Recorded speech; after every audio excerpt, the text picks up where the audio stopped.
Olá, começa agora mais um programa Destaques.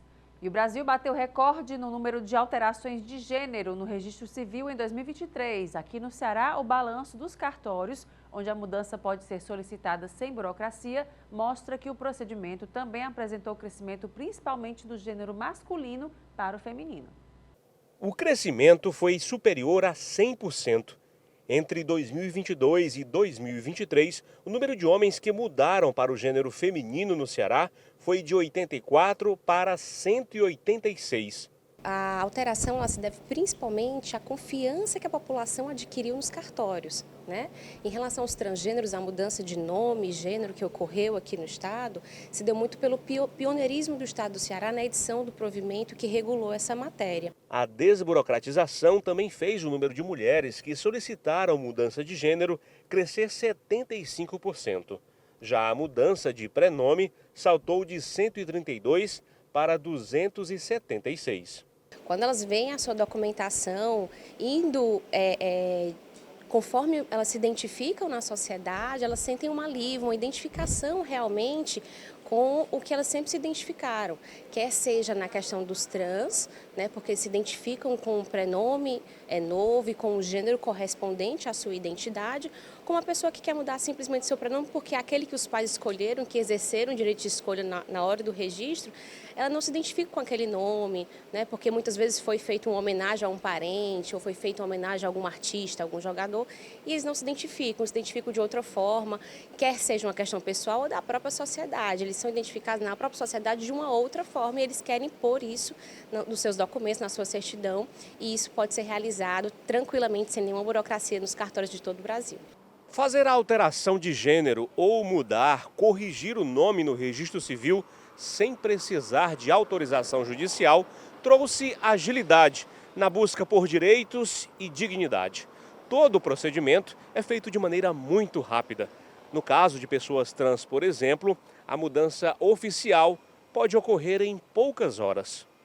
Você pode comparecer em qualquer cartório de registro civil do estado, do Brasil, portando a documentação necessária, que são as certidões cíveis e distribuidores criminais, RG, CPF, comprovante de endereço, passaporte, se você tiver, reúne toda essa documentação, se dirige ao cartório de registro civil mais próximo da sua residência e lá você receberá toda a atenção e orientação necessária para essa mudança. E esse procedimento é super rápido, os cartórios estão prontos para atender a população, então se você sentir esse desejo, fique à vontade para comparecer a qualquer cartório aqui do nosso estado. Nós somos mais de 400 cartórios, então a gente está apto a atender toda a população. No Ceará existem 475 cartórios de registro civil, onde as alterações podem ser feitas em nome da qualidade de vida e da felicidade. Os cartórios estão à disposição da população cearense para tirar quaisquer dúvidas, então procure o cartório mais próximo à sua casa, que será um prazer atendê-los. E o estudo sobre o capacete Elmo, utilizado para auxiliar pacientes que precisavam de ventilação mecânica durante a pandemia de Covid-19, mostrou a taxa de sucesso do equipamento em casos reais. A pesquisa reuniu dados de 1.685 pessoas que usaram o equipamento. Conforme resultados, 62% não evoluíram para intubação. Sobre o equipamento, eu conversei com seu criador, o médico pneumologista Marcelo Alcântara, criador do Elmo. Esteve aqui na TV Otimista. Acompanhem. Doutor, muito obrigada pela sua presença. Que bom ter o senhor aqui para a gente falar um pouco sobre essa inovação, né? Essa criação que salvou tantas vidas, que é o capacete Elmo, né? Como é que foi pensada essa criação? Lembra um pouco para a gente. Claro. Né? A gente lembra desde o começo da criação e tudo mais, mas conta para quem está assistindo, né? Como é que foi pensada essa criação do capacete e um equipamento assim, que salvou muitas vidas no período mais crítico da pandemia. Verdade, Elaine. Obrigado aí por nos receber, obrigado, TV Otimista. Cumprimentar os telespectadores e internautas. Essa história já vai completar agora, em abril de 2024, 4 anos. Né? Tudo começou lá em 2020, em abril, quando a pandemia se instalou no Ceará e a gente ia ter o colapso do sistema de terapia intensiva, do sistema de emergência e do sistema de suporte com respiradores, ventiladores mecânicos, que é o nome. Naquela época eu estava na superintendência da Escola de Saúde Pública, que foi quando eu recebi um chamado da nossa Fundação Cearense de Apoio à Pesquisa, a FUNCAP, para a gente sentar numa mesa virtual, naquela época estava lockdown, e aí a gente bolar soluções para a parte respiratória assistencial dos pacientes, que era o maior problema. Faltando respirador e faltando leito de UTI. Então sentamos numa mesa a FUNCAP, a Escola de Saúde Pública, com a minha representação, a FIEC, SENAI, a UFC e a Unifor. Essas 5 instituições. E lá se colocou que deveríamos fazer um ventilador mecânico. E eu fui contra essa ideia porque eu conheço esse assunto desde que terminei a minha residência em São Paulo. É um assunto que eu estudo muito e vi que era impossível fazer um respirador mecânico num estado que nunca fez isso, não produz isso. E sugeri a gente ir por outro caminho, o caminho da prevenção da intubação e do leito de UTI.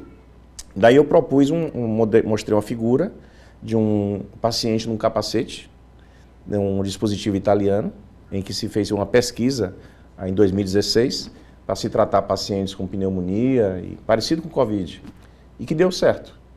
E eu disse, olha, vamos fazer algo parecido, só que melhor ainda que isso aqui, para a gente dar assistência aos pacientes antes dele precisar da intubação.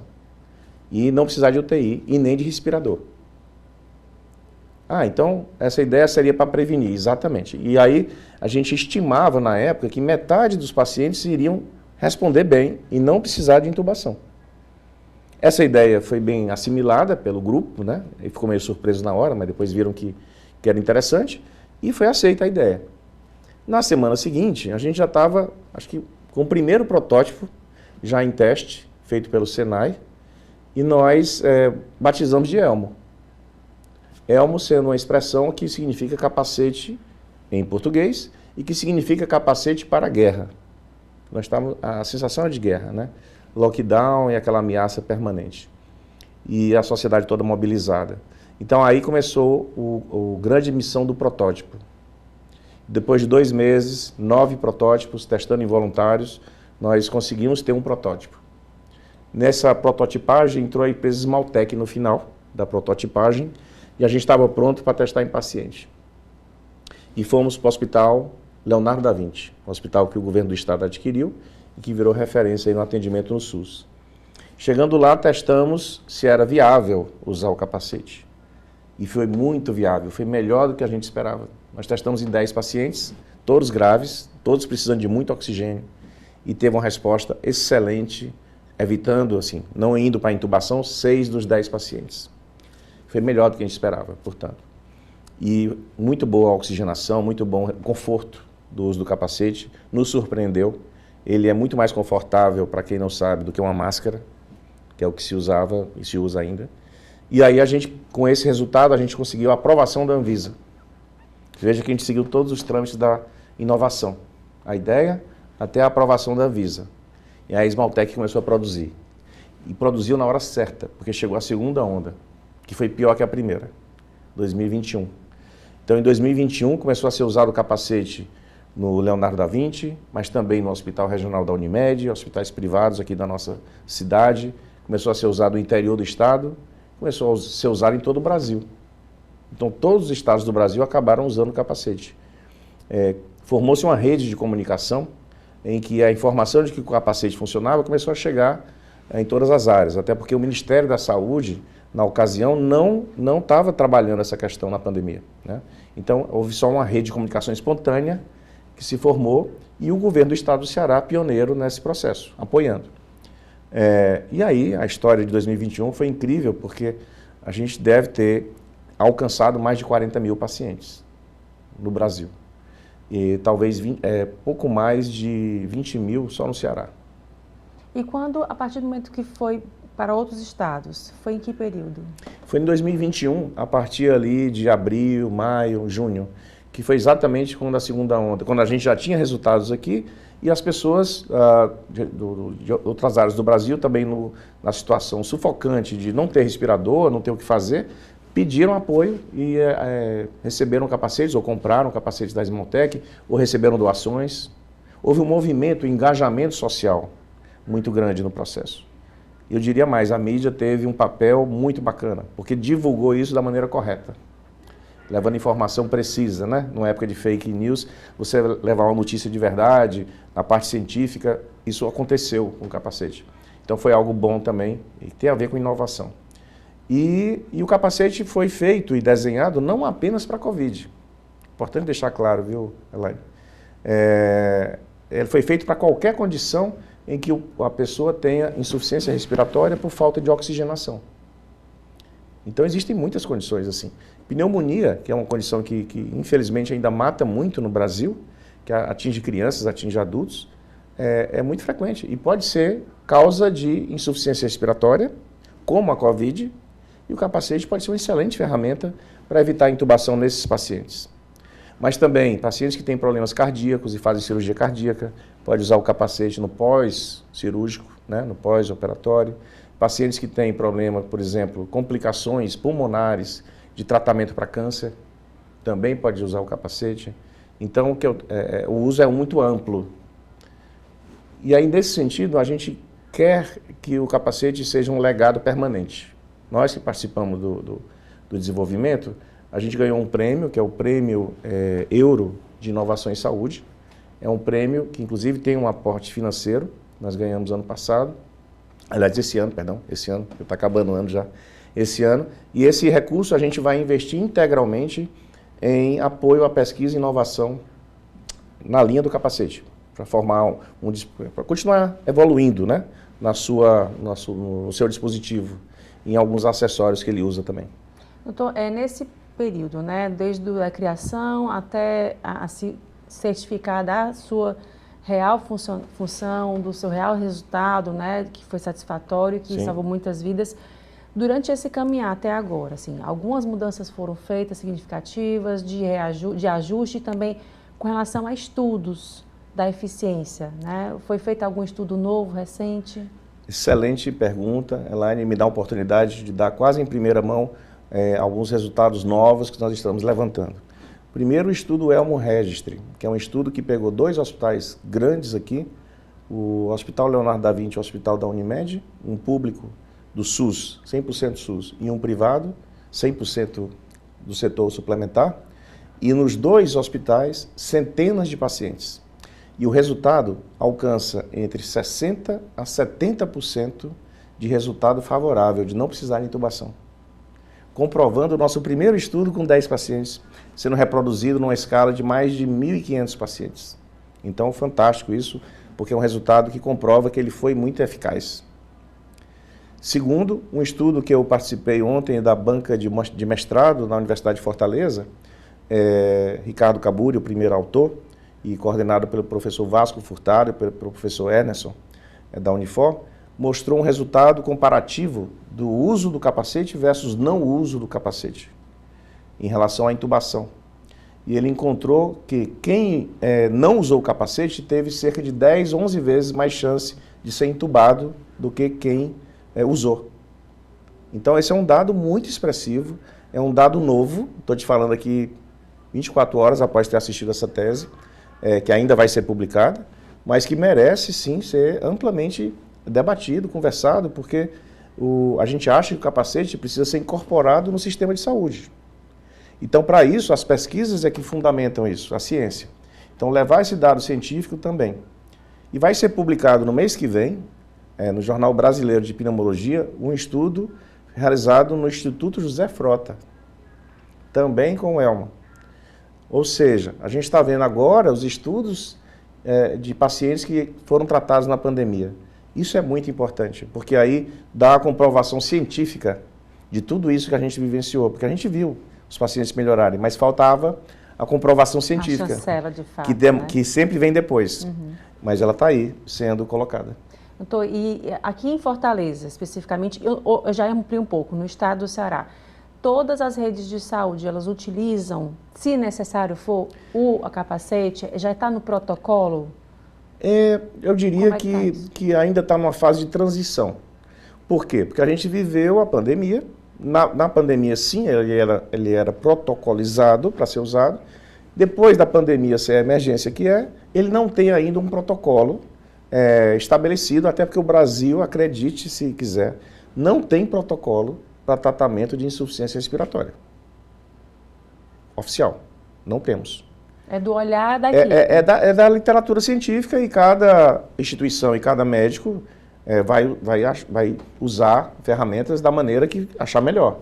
Mas não existe um protocolo nacional para insuficiência respiratória. Existem diretrizes internacionais, existem diretrizes nacionais, mas que não são protocolos assistenciais, protocolos que entram no detalhe de como usar, por exemplo, quando usar um capacete, quando usar uma máscara, quando usar uma máscara de oxigênio, em que paciente, com que precisão no ajuste de detalhes. Isso não está publicado, não está feito, infelizmente, porque a gente não está livre de sofrer catástrofes, pandemias, outros problemas e, infelizmente, insuficiência respiratória é uma área que precisa ainda melhorar a padronização de atendimento no Brasil.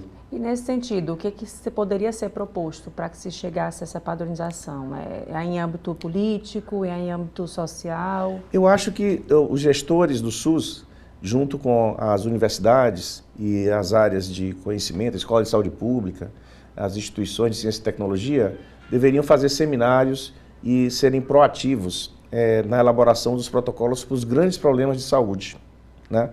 Isso existe, é feito isso, mas acho que podemos melhorar esse processo.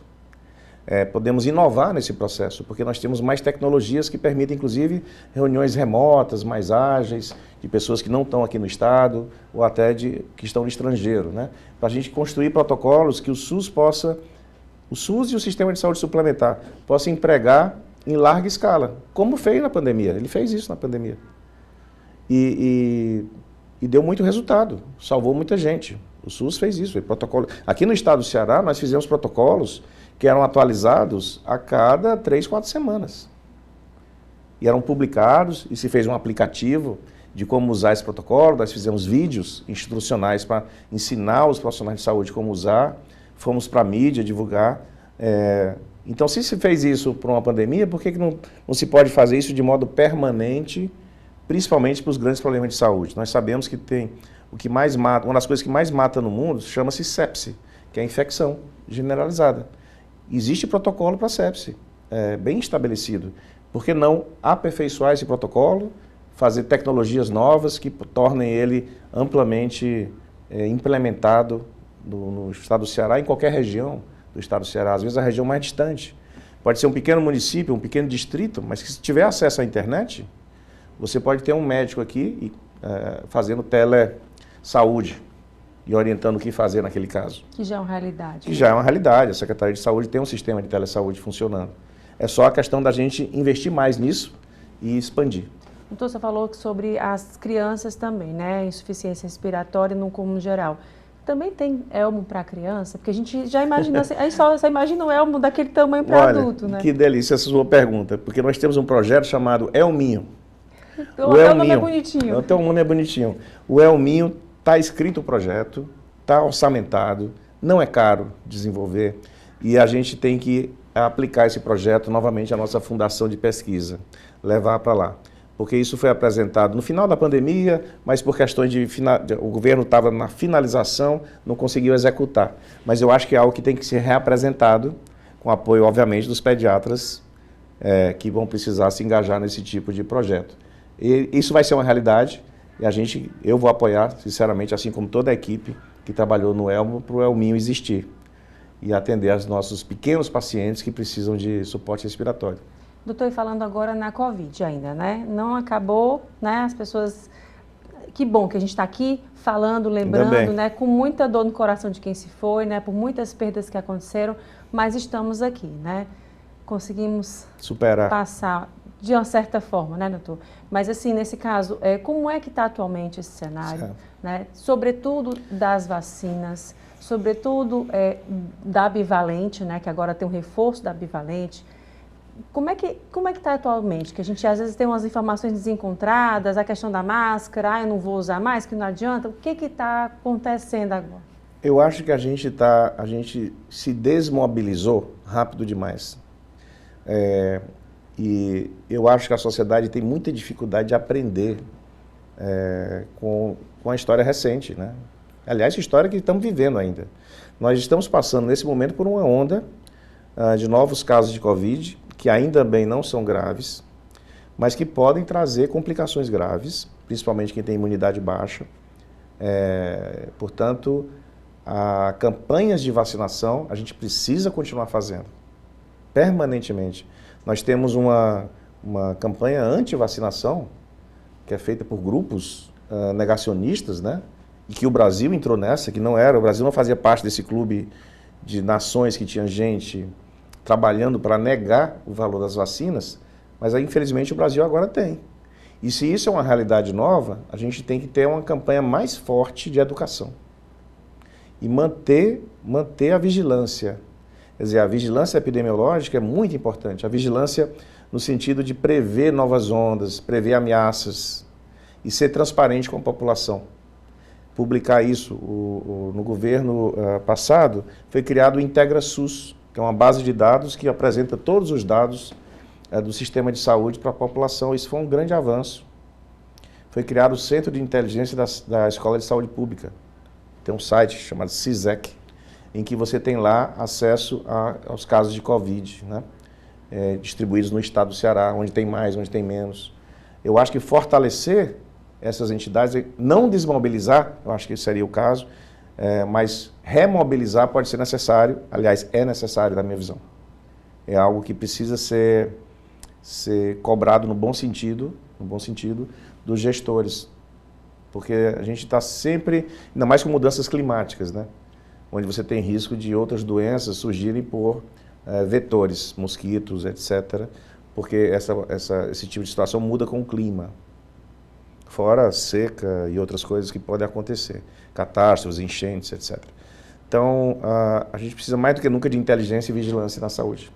E aí, a gente falando sobre a utilização de máscaras, muita gente tomou para si, né? Estou com sintoma gripal, boto minha máscara, né? Vou na farmácia, boto minha máscara, vou acompanhar uma pessoa numa consulta, boto a máscara. Mas também tem gente que ainda não adiantou de nada. Ou então fala assim, essa questão do álcool. Não, se eu usar o álcool para um vírus respiratório, né, a gente fica meio assim, o que tem de... Está faltando realmente a gente informar de fato? Porque muitas vezes as pessoas se pegam de informações quebradas, né?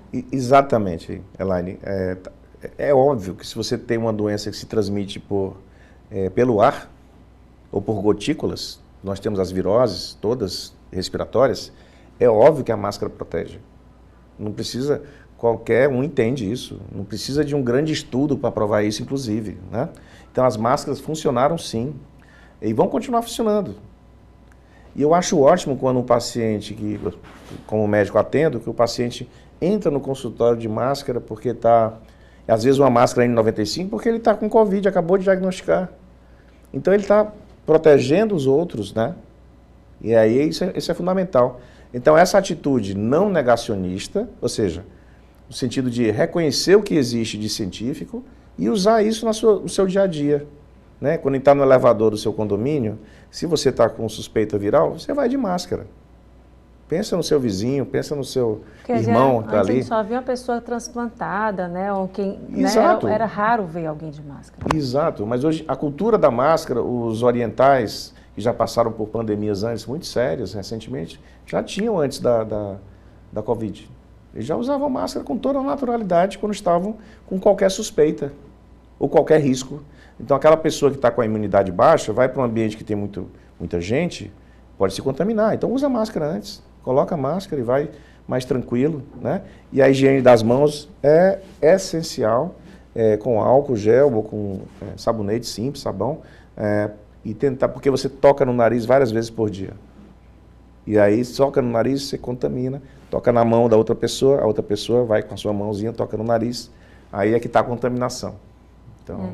Bem, doutor, muito obrigada pela sua presença, foi muito bom relembrar no sentido de saber que é uma criação, né, cearense, uma criação que salvou muitas vidas, né, e de certa forma expandir isso, né, inovação sempre, saindo daqui do Ceará é sempre bom falar. Muito obrigada, doutor. Eu que agradeço a oportunidade, saudações a todos os telespectadores, internautas. Muito obrigado por essa conversa maravilhosa. E agora o intervalo, a gente volta em instantes com mais destaques.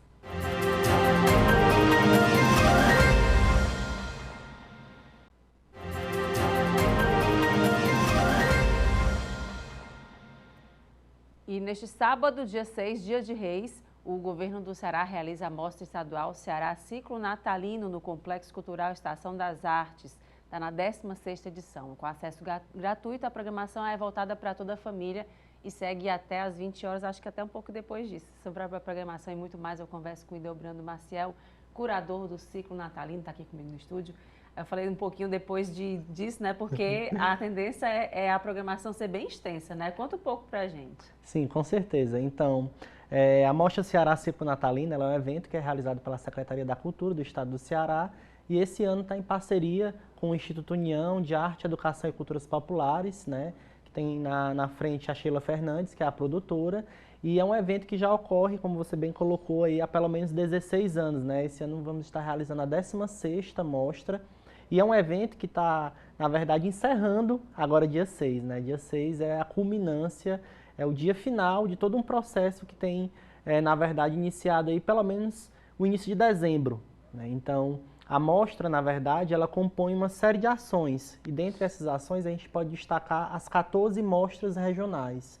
Então, ao longo desse mês de dezembro, em diversas macro-regiões do estado do Ceará, foram realizados 14 eventos, né? Então, municípios como, por exemplo, Itatira, Canindé, Monsenhor Tabosa, Barbalha, Tarrafas, na própria Grande Fortaleza, dentre outros, Senador Pompeu, foram realizados eventos menores, né, para as comunidades, onde os grupos de tradição, de projeção, de cultura camponesa, ou seja, reisados, bois, lapinhas, pastoris, autos de Natal, realizaram suas apresentações. E de cada uma dessas mostras, de cada um desses eventos, né, um curador local que a nossa equipe enviou, selecionou um grupo, né? Então a programação do dia 6 ela é, na verdade, fruto desse processo, né, que está desde o início de dezembro sendo realizado, de curadoria, de análise, de organização desses 14 eventos, e a partir disso montamos a programação, né, que, como você bem colocou, vai iniciar a partir das 9 horas na Estação das Artes, centro de Fortaleza, e vai aí percorrer todo o dia, e como são vários grupos, né, a gente tem a previsão aí, mais ou menos de 8 horas está encerrando, mas a gente sabe que essas questões, às vezes os grupos gostam de se apresentar, né, tem toda uma logística de chegada, esses grupos vão estar chegando de todo o estado do Ceará, né, então tem toda uma logística para ser organizada, que vai ser a culminância desse ciclo, né, o ciclo natalino que inicia em dezembro, que celebra o nascimento de Cristo, e o Dia de Reis é o ápice desse processo, que aí percorre, na verdade, as tradições do Ceará como um todo. E aí, falando nessa programação, as anteriores, né? Como é que você tem observado a participação do público, né? Que a gente, conversando aqui nos bastidores, eu lembro muito bem da minha infância do reisado, no dia 6, bater a porta, né? Sim. Enfim, aquela festa toda, a gente ainda tinha aqui na capital, né? Alguns bairros ainda tem, ainda resiste um pouco. Sim. Mas como é que tem sido essa receptividade? As pessoas, né? Agora, os mais novos também, tem essa aproximação maior? As pessoas querem participar? É bem interessante essa sua pergunta, porque passeando um pouco pelo Ceará, o que nós temos notado é que ainda há muita, digamos assim, presença desses grupos com uma certa notoriedade no interior do estado do Ceará, né? Então você tem regiões onde os grupos de reisado, como por exemplo a região do Cariri, é uma região que os grupos de reisado, chamados reisados de Congo, que são aqueles reisados trajados com as espadas, com saiotes, tem uma maior presença, né? Mas você também tem regiões como o Vale do Jaguaribe, aquela região Russas, Limoeiro, Tabuleiro, onde tem muitos grupos de boi, também que é uma expressão muito presente. O nosso litoral, Paracuru, até Maracanaú, também mais próximo aqui, também é um celeiro de grupos de pastoril. Então você vê, por exemplo, que o estado do Ceará ele tem uma diversidade de grupos de tradição, de grupos natalinos, e que cada região tem, digamos assim, uma presença mais forte de uma expressão, mas isso quer dizer que as outras também não estejam presentes, né? Então o que nós temos é um mosaico de muitas expressões, e essas mostras elas têm nos, digamos assim, trago o desafio de justamente aproximar as novas gerações, né? Já que você tem uma tradição que já é bem ancestral, né? Inclusive do século passado, mas que tem resistido ao tempo. Então muitos desses grupos já têm passado por um processo de renovação, onde os mestres antigos já estão passando para filhos e netos, e o próprio público também vai renovando. E aí é muito interessante ver isso, porque como o evento da Secretaria da Cultura, a mostra também tem esse papel de atuar como esse espaço de divulgação, de promoção, de reconhecimento e de salvaguarda dessas expressões que são nosso patrimônio cultural, fazem parte, constituem a nossa identidade. Então, cada um de nós, cada uma de nós tem uma memória, como você colocou, né? De um reisado batendo na porta, de um boi dançando, de um pastorio na praça. Então, é isso que constitui a nossa memória, o nosso passado, a nossa identidade. E o evento ele tem um pouco desse papel, dessa finalidade para garantir aí que as novas gerações continuem tendo experiências como essas, porque, na verdade, a coisa só nos faz parte, só nos constitui identidade quando nós experienciamos. Então, eu preciso ter a oportunidade de ver um reisado, de ver um boi, de ver uma lapinha, para eu conseguir constituir uma relação de afetividade. Porque o que eu não conheço, eu não consigo criar uma relação e, consequentemente, mais para frente, não vou querer preservar, não vou querer reconhecer como parte de mim. Então, nosso papel é oportunizar, pela programação, essa experiência com o que há de mais tradicional do Natal do Ceará. Isso é uma programação gratuita e aberta à família, também interessante nesse sentido, né? Porque a gente vê muito isso, quem tem filho, estuda junto com a criança, né? Muito isso nos livros. Sim. Mas você vai tentar levar para a vivência e você não encontra mais, né? Pelo menos aqui na capital, pouco você vê. E quando você vê um evento como esse, é uma oportunidade até, né? Da família toda levar essas crianças. Olha, tá vendo aquele livro que mostra, né? O boi, tá mostrando, enfim, de certa forma você passa a botar na vida real para essas crianças vivenciarem, né? Com certeza, até porque essa questão da relação entre a cultura e a educação, ela é fundamental. E um evento como esse também é um espaço educativo, né? Então, crianças, jovens, adolescentes, até universitários que fazem suas pesquisas de TCC, monografia, mestrado, doutorado, tem nesses grupos, nessas trajetórias, esse espaço de aprendizado e principalmente também de direito à cultura, direito ao lazer, direito à expressão artística como parte da sua história. E aí está no espaço da Estação das Artes, que é um espaço recente, né, que foi restaurado. E que está maravilhoso lá, assim, não tem como você não ir. Justamente um espaço histórico, né, que abriga toda a memória ferroviária do estado do Ceará. Também vai muito nesse sentido, de trazer esse patrimônio que é material, que são os prédios, que é a memória em torno desse processo, com essa dimensão do intangível, do imaterial, do sensível, que são esses saberes tradicionais dos mestres. E aí nessa participação dos grupos, né? São crianças também fazem parte, a família toda, além dos mais antigos, né? Passando essa geração, passando esse conhecimento, como é que é a participação nesses grupos? Nós temos, assim, uma variedade enorme e a gente está muito feliz porque esse processo de curadoria, que é um processo de seleção, de montagem da programação, ele tenta também levar em consideração esses aspectos. Então, nós temos 14 grupos que vão, né, ao longo do dia, realizar suas apresentações. E esses grupos têm não só as expressões, né, o boi, o reisado, a lapinha, o pastorio, o drama, como uma diversidade, mas também no perfil dos grupos. Então, nós vamos ter grupos majoritariamente feitos com crianças, mas você vai ter grupos também que têm, em sua grande maioria, pessoas idosas também. Então, você tem uma diversidade, e tem grupos intermediários, onde você consegue já ver as duas gerações, os mais velhos e os mais novos, brincando junto ali no palco, na apresentação. Então, você tem essa diversidade, né, que também foi levado em consideração para trazer para a programação, como também a diversidade de localidades dos grupos. Então, você vai ter grupos de Assaré, grupos de Juazeiro do Norte, vamos ter grupos de Senador Pompeu, de Itatira, da própria Grande Fortaleza, de Maracanaú, de Paracuru. Então, é uma programação de Tianguá, vamos ter grupos de Tianguá. Então, Tem daqui de Fortaleza também? Sim, daqui de Fortaleza nós vamos ter 2 grupos e um grupo de Maracanaú, que é o que a Secretaria nas macro-regiões do estado define como Grande Fortaleza, né? Então, vamos ter 3 grupos da Grande Fortaleza e 12 grupos do interior, porque além dos 14 grupos que nós selecionamos, nós temos um 15º grupo convidado, porque todo ano a mostra ela faz uma homenagem. E essa homenagem, escolhida pela curadoria do projeto, esse ano faz referência ao Mestre Chico.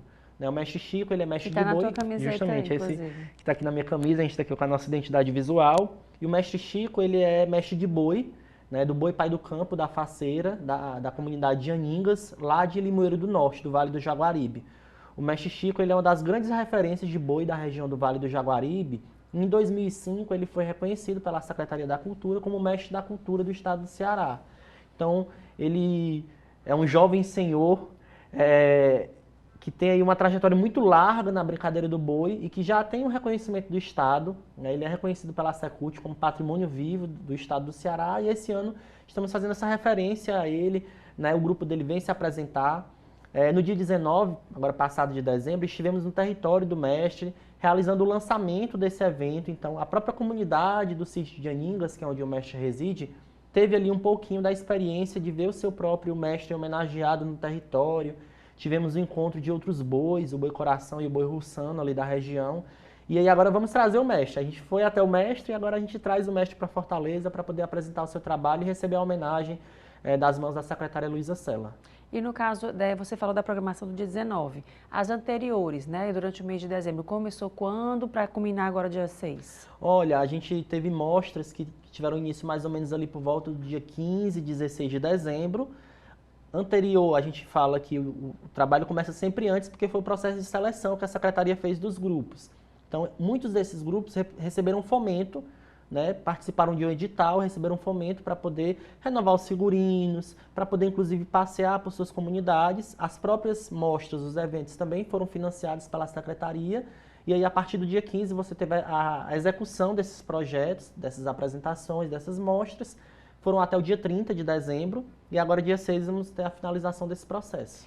Então, para quem está assistindo, eu vou te pedir para fazer o convite já, sábado agora, dessa união, né, desse espetáculo que vocês vão fazer durante todo o dia de sábado. Então, você que está em Fortaleza, que vai passar por Fortaleza no dia 6 de janeiro, dia de Reis, um dia muito importante que celebra toda a culminância desse ciclo natalino, vá para a Estação das Artes, ali no centro, na Rua Doutor João Moreira, na antiga, né, Praça da Estação, Estação João Felipe. Vá conhecer e vá apreciar um pouco da nossa cultura tradicional popular. A partir das 9 horas, gratuito, pode levar a família. E além das apresentações desses grupos, de boi, lapinha, reisado, pastoril, vamos ter também exposição de presépios, vamos ter exposição fotográfica, vamos ter também um espaço que vai passar documentários, filmes sobre os nossos mestres da cultura da tradição natalina. A partir das 9 da manhã, venha experienciar um pouco da nossa tradição e do nosso patrimônio natalino. Ok, Delbrando, muito obrigada pela sua presença mais uma vez e até uma próxima oportunidade. Até mais. Obrigada. E agora o intervalo. A gente volta em instantes com mais destaques.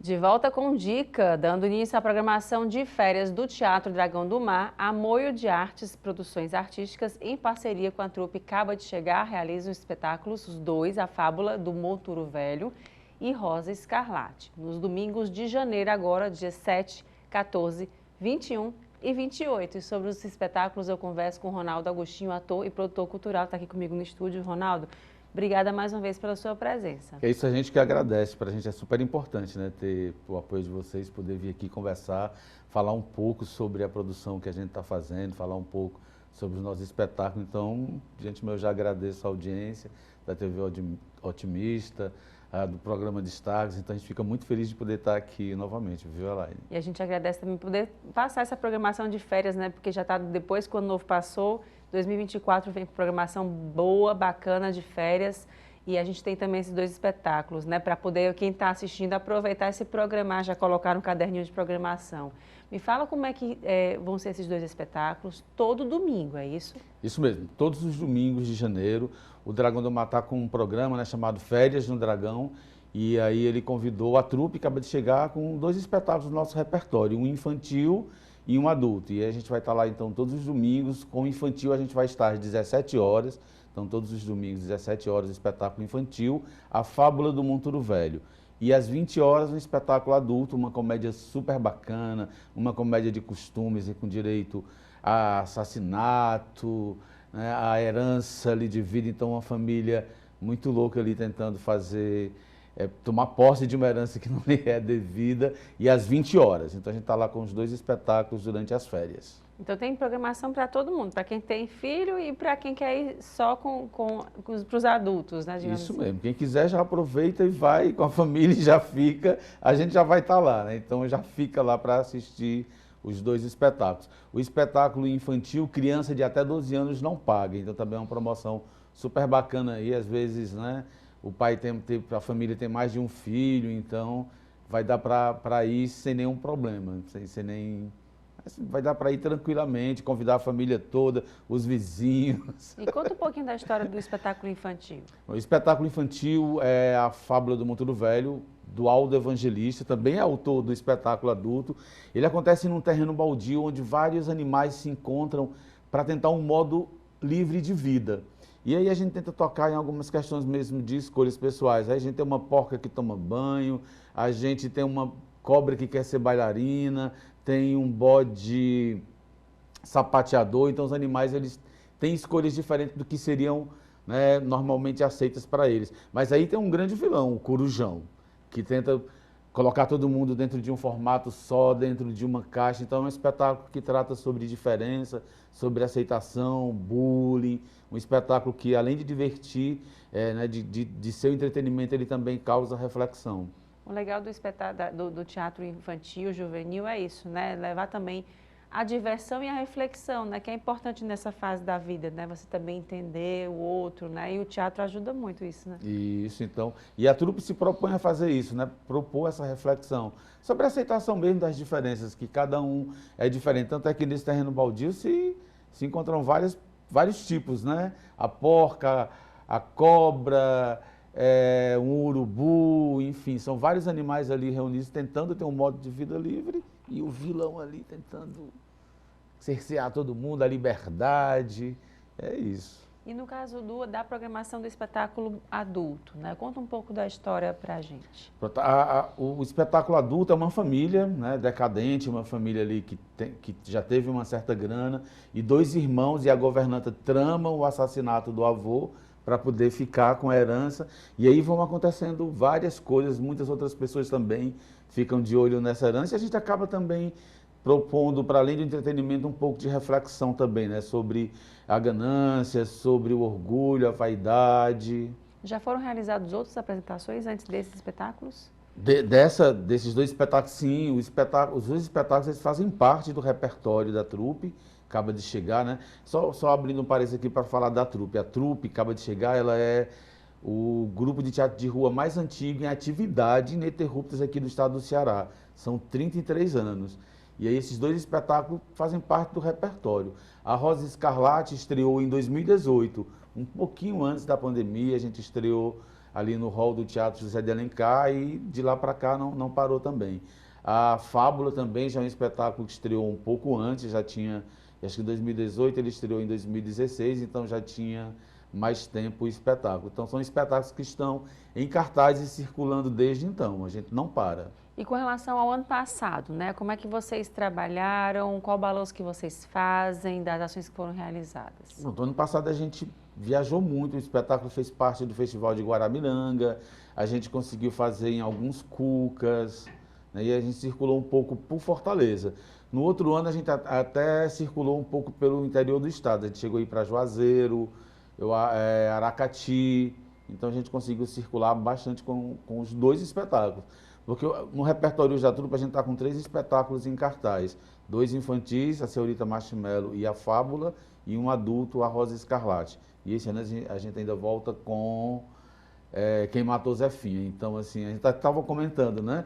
Que o Brasil só começa depois do Carnaval, mas a gente não parou ainda. Ninguém parou. Que também ninguém parou, não. A gente deu um descanso, mas a gente já voltou com tudo. Me fala uma coisa com relação a esse ano agora, né, para 2024. O que você já tem em mente? Já deu uma dicasinha aí, né? O que vocês vão ter de programação? Já pode falar? Não podemos. A gente tem esses 2 espetáculos, a gente quer continuar circulando, então a gente está aberto aí para as temporadas, procurando as cidades, né, os teatros, escolas, praças, porque os nossos espetáculos eles são pensados para a rua, mas é claro que a gente apresenta em qualquer outro espaço, mas eles são pensados para a rua. E aí a gente está buscando, de fato, as parcerias para continuar esse ano inteiro com a caminhada, com esses 4 espetáculos, né? Quem Matou Zefinha e Rosa Escarlate e os 2 infantis, Senhorita Marshmallow e a Fábula do Monturo Velho. E no caso, o Senhorita Marshmallow é mais para o público menorzinho? O público... geralmente a gente vai ali... ali infanto-juvenil até 12, 14 anos, também são histórias. O senhorita Marshmello também trata sobre essa questão da diferença, então trata sobre aceitação, maldade, bondade, valores, né? Valores ali que estão se formando mesmo na cabeça da criança. Ronaldo, e como é que é fazer teatro para as crianças? Assim, é um público que é bem sincerão, né? Tipo, se gostou, não gostou, quer ir embora, né? Bem sincero. Eu tenho uma parte para te fazer, Laine. Deixa eu isso que não tem a ver com a história da trupe, mas tem a ver com a minha história e fala disso, da exigência do público infantil. Durante muito tempo eu fiz parte de um outro grupo chamado Trupe do Riso, que a gente apresentava Klaus em hospitais. E eu, na época, eu dividi o apartamento com uma amiga que tinha uma filha.